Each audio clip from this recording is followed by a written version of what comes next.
Shalom, selamat pagi saudaraku. Hampir semua manusia tidak menghormati Tuhan dengan patut. Walaupun beragama, walaupun melakukan kegiatan agama, tetapi mereka tidak menghormati Tuhan dengan patut. Dan ini mengerikan dan benar-benar mengerikan. Bahkan menyedihkan saudaraku. Kalau suatu hari seseorang menghadap Allah yang maha terhormat, maha agung dengan segala kemuliaannya, dan ia telah memperlakukan Allah dengan tidak patut sejak dia hidup saudaraku. Betapa mengerikan keadaan orang seperti ini. Kita saja yang berjuang dan berusaha untuk menghormati Tuhan dengan patut, itu belum tentu dengan mudah dapat menghormati Tuhan secara patut. Betul kan saudaraku, kita berjuang menghormati Tuhan dengan patut, itu aja belum tentu patut, karena Allah itu tidak kelihatan.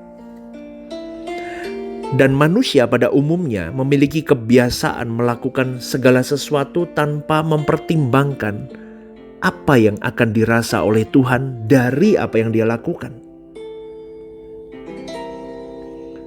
Buat ini, buat itu, kesana, kesini, beli ini, beli itu, punya rencana ini, rencana itu, tanpa mempertimbangkan apa yang dirasa oleh Allah. Allah berkenan gak ya? Gak pernah dipikir saudaraku. Dan itu irama hidup manusia pada umumnya, termasuk irama hidup kita. Dan ketika kita sadar kita sudah hidup tidak senonoh di hadapan Allah. Padahal Allah itu adalah tuan rumah jagat raya hidup ini. Baru kita sadar dan kita mau berusaha untuk menempatkan diri kita secara benar, proporsional, dan patut di hadapan Allah. Ketika kita mengerti benar ya, Tuhan itu pemilik segalanya.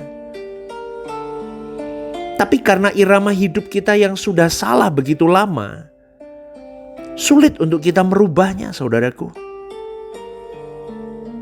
Tapi pagi hari ini saya mau mengajak siapapun yang mendengar renungan The Message ini. Ayo kita berjuang. Bagaimana bisa menghayati Allah secara pribadi yang hidup, yang nyata, yang maha hadir itu nyata dalam hidup kita, hadir dalam hidup kita. Dia pribadi satu-satunya yang harus kita agungkan. Dan kita mulai berjuang untuk selalu mempertimbangkan segala sesuatu dengan mengkaitkan perasaan Bapa. Amin saudaraku. Tapi sedikit sekali loh orang yang mau punya prinsip hidup seperti ini. Tapi pagi ini saya mau mengajak kita semua punya prinsip seperti ini. Amati yuk bagaimana orang dalam percakapannya, bercandanya, bagaimana dia menulis sesuatu di media sosial.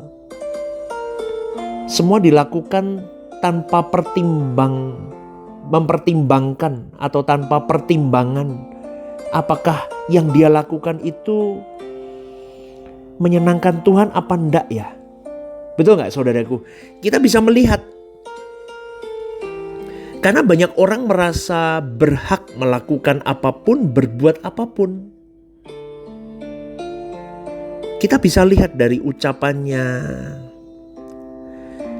dari cara dia menulis sosial media, itu kelihatan kok bagaimana isi hati orang itu. Orang yang suka jelekin orang,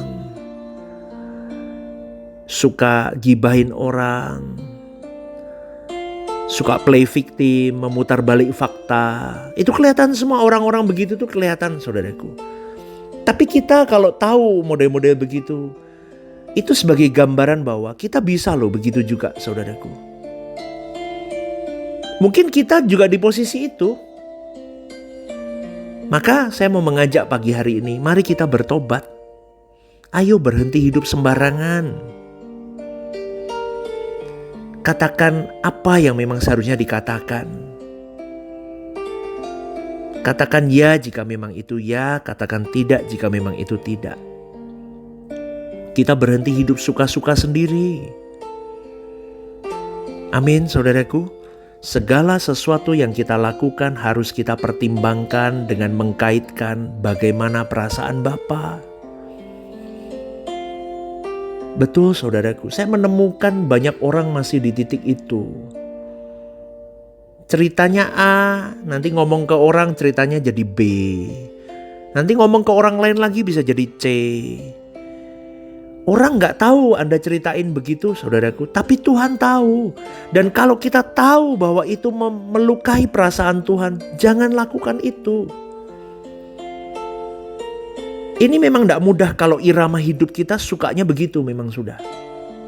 Tetapi kalau kita membiasakan terus, maka kita akan secara otomatis dalam melakukan segala sesuatu mempertimbangkan perasaan Bapa. Kebohongan-kebohongan kecil itu diakumulasi nanti jadi satu keberanian untuk melakukan kebohongan besar. Hati-hati saudaraku, saya ngomong begini, saya sedih banyak orang masih belum memperkarakan perasaan Bapa. Tuhan nangis saudaraku kalau lihat kita masih kok gitu banget ya, masih hidup kok gak berubah. Ya, jadi hiduplah di hadirat Tuhan 24 jam 7 hari. Hiduplah menghormati Allah. Berjuanglah. Karena yang berjuang saja belum tentu dengan mudah dapat hidup benar di hadapan Allah. Apalagi kalau orang yang tidak sungguh-sungguh berjuang. Ya, terutama jemaat Rehoboth Semarang. Sudah ditempa dengan suara kebenaran yang tidak kaleng-kaleng saudaraku. Kita terus tiap hari dengerin kebenaran. Berubahlah, berjuanglah. Kita harus berjuang. Ya, kita mau bertekad untuk bisa memiliki hati yang mengasihi, menghormati, takut akan Tuhan sebagaimana dengan patutnya. Kita bayangkan betapa indahnya kalau kita bisa menghormati Dia dengan benar. Dan memang indah kalau kita menjadi manusia yang menghormati Allah secara patut, mencintai Allah secara patut, takut akan Allah secara patut. Pasti kita menjadi orang salehnya Tuhan. Dan hidup kita pasti bisa dinikmati oleh Tuhan. Apapun dan bagaimanapun keadaan masa lalu kita, jangan hal itu mengikat kita. Tuhan melupakan dosa-dosa kita dan tidak mengingatnya. Kalau kita sungguh-sungguh bertobat, saudaraku, kita sungguh-sungguh mau berubah, maka Tuhan akan berurusan dengan kita hari ini. Tuhan berurusan dengan kita hari ini dan bisa menjadi apa kita nanti. Itu tergantung bagaimana kita mau membuka diri untuk dibentuk. Kita mau naik kelas, amin saudaraku. Masuk ke dalam kawasan baru dalam kemuliaan Tuhan. Makin dekat, makin melekat dengan Tuhan. Sehingga hati kita makin tawar melihat keindahan dunia. Kita semakin tawar dengan karakter-karakter dunia. Kita sudah gak bisa lagi gibahin orang. Kita sudah gak bisa lagi jahatin orang. Kita sudah gak bisa lagi merencanakan hal buruk kepada orang lain. Betul gak saudaraku? Kalau kita tenggelam terus dalam hadirat Tuhan, gak bisa saudaraku. Gak bisa. Udah bukan dunia kita lagi ngomongin orang, jelekin orang, jatuhin orang, rencanain buruk orang.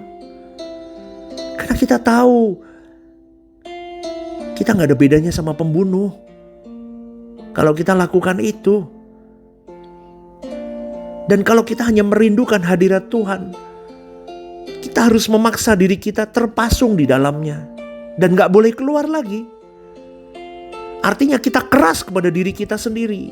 Kita yang mengendalikan diri kita. Minta kekuatan dari Roh Kudus. Tuhan telah memberi kepada kita kehendak bebas. Sehingga bukan Tuhan yang mengendalikan hidup kita. Kita yang mengendalikan, saudaraku. Kita minta tolong untuk Tuhan tuntun, untuk Tuhan beri kekuatan. Kita kendalikan hidup kita. Hanya untuk terarah kepada Tuhan dan kerajaannya dan perasaannya. Wah, itu keren kalau kita bisa berjuang di situ ya, saudaraku. Wah, keren. Jangan terpengaruh dengan dunia. Jauhi orang-orang yang memang tidak bisa membawa kita semakin dekat ke Tuhan. Karena pada umumnya manusia tidak menghormati Allah dengan patut. Memang ada orang yang berusaha untuk menghormati Allah secara patut. Yang berusaha ini belum tentu bisa patut. Karena pada umumnya orang hanyut dengan segala kesenangan, hobi, hiburan dunia, terus kehidupan-kehidupan yang memang membuat dia terpisah dari Allah. Walaupun mereka bisa saja beragama, bisa saja mereka masuk di dalam dalam aktivitas rohani atau di dalam pangkat-pangkat rohani, jadi pendeta, jadi apalagi majelis, jadi apalagi penginjil, pengkhotbah. Tapi hidupnya tidak bisa dinikmati oleh orang sekitarnya, karena mereka hanya tahu kebenaran, tapi mereka tidak berani memasung dirinya dalam kebenaran itu. Maka pagi hari ini saya mengajak, ayo kita bangun kehidupan yang benar-benar terpasung di dalam hadirat Allah, yang benar-benar luar biasa. Kehidupan yang semakin berkenan di hadapan Allah. Maka kita jadi keharuman di hadapan Tuhan. Dan itu harus diperjuangkan. Jangan lupa setiap hari harus berdoa sama Tuhan secara pribadi. Kau ratapi dirimu, kau tangisi dirimu, kau masih jatuh di situ lagi. Ya, jadi menghargai Dia itu dimulai dari hidup yang setiap waktu bertemu dengan Tuhan, setiap saat. Maka hidup kita akan terarah kepada perasaan Tuhan. Menghargai Dia, menghormati Dia dengan patut. Amin ya saudaraku. Selamat pagi, selamat beraktivitas ya. Tuhan memberkati hidupmu hari ini. God bless you.